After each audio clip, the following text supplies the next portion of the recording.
Nous avons vu que le vignoble champenois se décomposait en 4 régions aux personnalités différentes. Étudions maintenant les sous-sols de ces régions. À l'aide de cette échelle des temps géologiques et de cette coupe de la montagne de Reims, nous allons situer les différentes couches des sous-sols en compagnie de Thomas Carsin. Donc en fait, il y a différents types de roches en Champagne.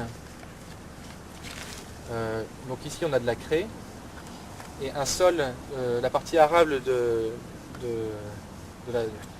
la partie cultivée en fait est héritée du sous-sol. Donc ici c'est la craie et là on a un sol très très mince qui est issu de la dégradation de la craie en grande partie, sur lequel va se déposer des matières organiques végétales essentiellement, qui vont se décomposer et qui vont faire que petit à petit le sol va s'épaissir au détriment de la roche ici, comme vous pouvez le voir, qui se dégrade sous l'action du gel, sous l'effet de la colonisation biologique, la colonisation de la vie. Donc la roche est colonisée par vous voyez les racines ici, et tout ça fait que la roche va s'altérer et former progressivement un sol. Donc là c'est ce qu'on appelle un sol de formation. À l'opposé on a des sols hérités qui sont des sols formés par des détritus de bas de pente, de bas de coteaux. C'est simplement l'érosion qui empile des particules fines et qui font qu'on a de nouveau un sol dit arable, cultivable. Donc l'aire d'appellation Champagne est composée on va distinguer 4 régions. On a l'Aube, dans la partie de l'Aube, c'est ce qu'on appelle la côte des Bars. Donc un vignoble qui est planté sur une roche très différente de celle de la Marne et de l'Aisne qu'on voit ici. Dans l'Aube, on est sur des terrains beaucoup plus anciens, issus du Jurassique, dans l'ère secondaire. Et ce vignoble offre en fait une alternance de couches de marne et de bandes calcaires. Dans la Marne, on a la côte des Blancs, comme on l'a vu tout à l'heure, la côte des Blancs, la montagne de Reims et la vallée de la Marne. En montagne de Reims et côte des Blancs, la majeure partie du vignoble est plantée sur une roche crayeuse, donc comme on peut voir ici. C'est une roche assez tendre et qui a la particularité d'être très poreuse et donc qui a un véritable rôle d'éponge, qui emmagasine énormément d'eau et qui peut la restituer en période de sécheresse assez facilement, ce qui fait que le vignoble de la Marne et de la montagne de Reims souffre très rarement de stress hydrique ou de déficit en eau. C'est ce qu'on appelle la craie blanche du vignoble champenois, qui est très pur. Ce sont des sables aigrés issus datés de l'étage planécien. Donc là on n'est plus dans l'ère secondaire mais on est dans l'ère tertiaire. L'aire d'appellation Champagne est située sur le bassin parisien.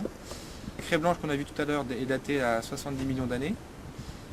Et plus on s'oriente, donc la craie blanche est localisée essentiellement dans la côte des Blancs, dans la Marne, et montagne de Reims qui est également située dans le département de la Marne. Et plus on ira vers l'ouest, c'est-à-dire plus on s'enfoncera dans la vallée de la Marne, plus on remontera dans le temps et plus on trouvera des roches jeunes, c'est-à-dire qu'on passe de l'ère secondaire à l'ère tertiaire qui est plus jeune, jusqu'à l'ère quaternaire qui sont les dernières formations en date. Donc ici on est face à une coupe sur une roche de l'ère tertiaire qu'on va retrouver dans la vallée de la Marne. La vallée de la Marne offre une très très grande diversité de roches dans la mesure où l'ère tertiaire a connu des périodes très très perturbées, des périodes climatiques très perturbées, très changeantes. Donc on aura une alternance de sable comme ici, des sables aigrés, des sables calcaires. Ensuite on pourra trouver, on verra tout à l'heure, des bandes calcaires, des marnes, de nouveau des sables, de la lignite, c'est-à-dire la matière organique fossilisée, et ainsi de suite. Donc ici on a des sables issus du Planécien, donc plus ou moins tendres. On est toujours dans l'ère tertiaire, avec un autre étage géologique qui est l'Yprésien. Et on a une alternance de sable comme on a au-dessus là, avec des niveaux ligniteux, riches en carbone fossile, qui datent d'une époque où, donc à cette époque-ci, on peut imaginer qu'il y avait une mangrove ici, on était sous un climat tropical. Et donc qui dit mangrove dit dépôt d'importantes épaisseurs de dépôts organiques. Et aujourd'hui, ça a cette forme fossile, très riche en fer. C'est très gras et très fibreux encore.